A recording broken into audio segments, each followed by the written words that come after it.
ಸ್ನೇಹದಕ್ಕೆ ರೆಪ್ಪೆಗಳೆರಡು ಒಂದಿಲ್ಲವಾದರೆ ಮತ್ತೊಂದಿಲ್ಲ ದೂರಾದರಂತೂ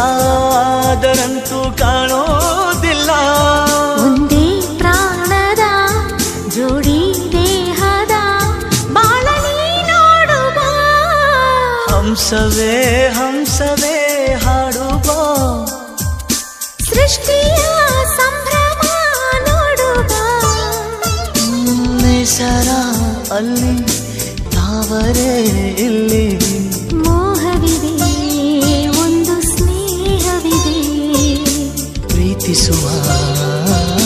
ದಾರಿದೆ ಹಂಸವೇ ಹಂಸವೇ